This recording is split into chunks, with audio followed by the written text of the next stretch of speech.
Hoje a gente vai conhecer uma estratégia extremamente importante para você saber na sua vida. Ela é tão importante que o faraó usa quando ele está perseguindo o povo de Israel e Deus usa quando está protegendo o povo de Israel da mão dos egípcios. Eu sou Yair Alon e esse é o Zoar Diário.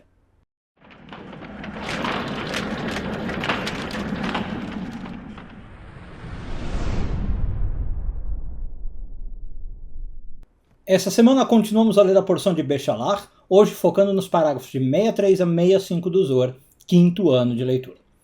Bom, o Zoar conta para nós que o faraó usou uma estratégia muito inteligente quando ele estava indo atrás dos israelitas. Aliás, só se você quiser, dá uma olhada no vídeo de ontem, porque também a gente falou um pouco das estratégias que o faraó fez, para perseguir o povo de Israel. O assunto de hoje não é muito relacionado, mas se quiser, dá uma olhada lá. Bom, qual é a estratégia segundo o Zoar? Ele tinha nos seus cavalos, que conduziam as bigas dos egípcios, obviamente, cavalos macho e cavalas fêmeas, éguas, Nem sei se existe a palavra cavalas, mas soltei cavalas. E aí, o Zoar conta que ele fez o seguinte: para ir até os israelitas, quando ele sai do Egito e quer perseguir os israelitas, ele fez as éguas estarem na frente e os cavalos machos atrás. Por quê? Aí o que acontecia? As éguas fugiam dos cavalos, porque não queriam eles, e os cavalos corriam atrás das éguas, tentando ter relação com elas. Então ele chegou mais rápido até os israelitas. Foi uma estratégia que ele usou. Quando ele estava chegando perto dos israelitas, e aí ele ia se engajar na guerra mesmo, ou em capturar os israelitas, seja lá o que acontecesse, ele troca. Aí ele põe as éguas atrás e os cavalos machos na frente, porque aí são os cavalos de guerra mesmo, para usar a energia de guerra. Agora, como eu falei antes da vinheta, essa mesma estratégia Deus usa em outro momento, quer dizer, é ligado na história do Êxodo, mas para proteger o povo de Israel. Do que nós estamos falando? Você já deve ter ouvido falar que o povo de Israel era acompanhado por pilares, Ele tinha pilares de fogo e pilares de fumaça, e que esses pilares se revezavam, se era dia ou se era noite.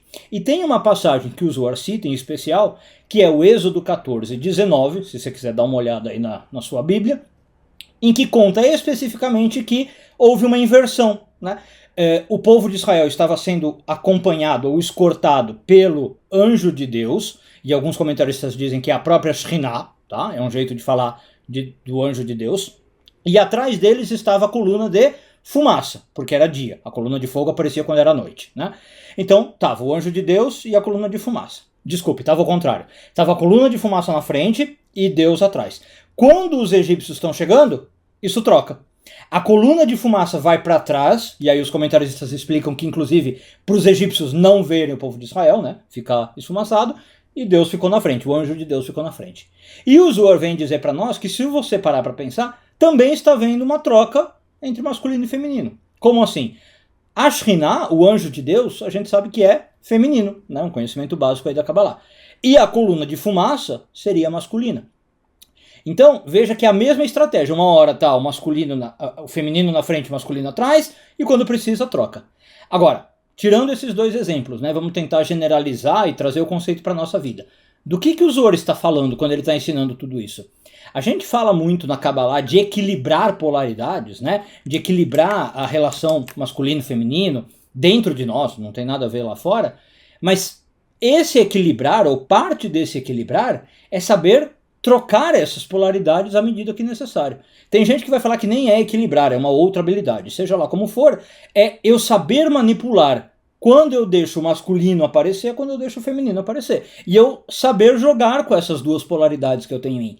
Então tem horas que eu preciso pôr o masculino à frente e mostrar esse meu lado de alma, tem hora que eu ponho o feminino.